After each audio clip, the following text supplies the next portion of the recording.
இயேசு கிறிஸ்துவின் இனிதான நாமத்தினாலே உங்கள் ஒவ்வொருவரையும் இந்த புதிய நாளிலே வாழ்த்தி, தேவனுடைய ஜீவனுள்ள வார்த்தையின் மூலமாய் உங்கள் ஒவ்வொருவரையும் சந்திப்பதில் நான் கர்த்தருக்குள் மகிழ்ச்சி அடைகின்றேன். வெளிப்படுத்தின விசேஷம் 3:8.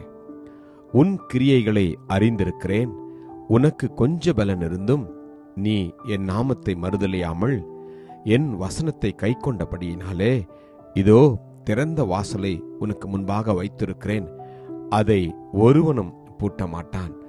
Revelation chapter 3 verse 8. I know your works. See, I have set before you an open door, and no one can shut it. For you have a little strength, have kept my word, and have not denied my name. Amen. கர்த்தருடைய நாமம் மகிமைப்படுவதாக. ஆண்டவராகிய கர்த்தர் இந்த நாளிலே நம்மை பார்த்து சொல்கிறார், நம்முடைய கிரியைகளை அவர் அறிந்திருக்கிறாராம்.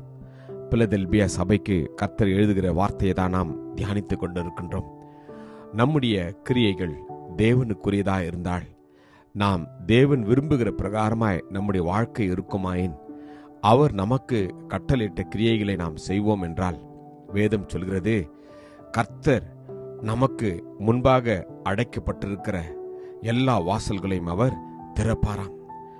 ஒருவரும் நமக்கு முன்பாக கர்த்தர் நமக்காக திறந்து வைத்திருக்கிற வாசல்களை பூட்ட முடியாது என்று இந்த வசனம் மிகவும் தெளிவாக நம்மை தேற்றுகின்றது. நீ என் நாமத்தை மறுதலியாமல் என் வசனத்தை கை கொண்டபடியினாலே. எனக்கு அன்பான தேவஜனமே, நம்முடைய சூழ்நிலைகள் வித்தியாசமாக இருக்கும். நாம் எதிர்பார்க்கிற பிரகாரமாய் ஒவ்வொரு நாளும் நாம் சந்திப்பதில்லை. சில நேரங்களிலே நாம் நினைத்து கூட பார்க்காத காரியங்களை நாமும் நம்முடைய குடும்பங்களும் நம்முடைய உடன்பிறப்புகளும் சந்திக்க நேரிடுகின்றது.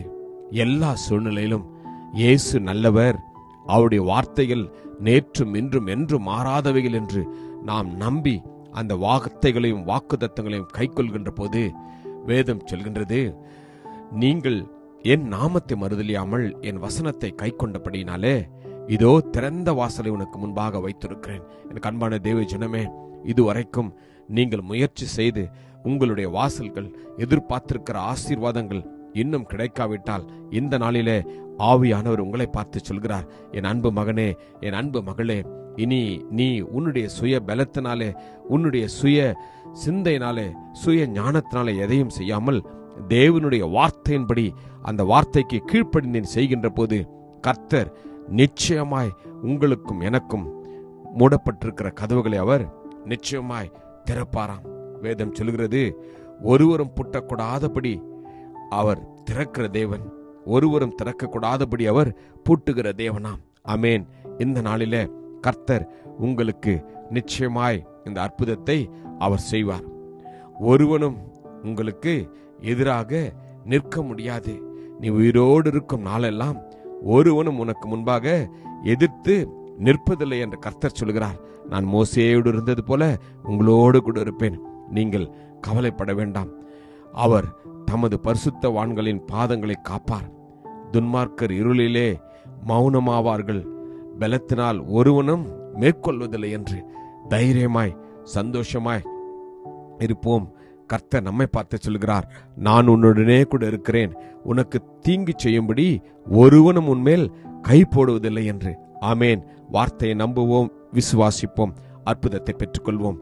கிருபையும் இரக்கமும் நிறைந்த நல்ல தகப்பனே, நல்ல நாளுக்காக உமக்கு நன்றி அப்பா. தகப்பனே, இந்த நாளிலே நம்முடைய வார்த்தைகளை கீழ்ப்படிந்து வார்த்தைகளின்படி கை கொள்கிற ஒவ்வொருவருக்கும் அப்பா, நீர் திறந்த வாசலை வைத்திருப்பதற்காக உமக்கு நன்றி. நாங்கள் ஆண்டவரே ஆசீர்வாதத்தை சுதந்திரித்துக் கொள்கிறோம். இயேசுவின் நாமத்தில் ஜெபிக்கிறோம் ஜீவனுள்ள நல்ல தகப்பனே. ஆமேன். God bless you. Jesus loves you. Amen.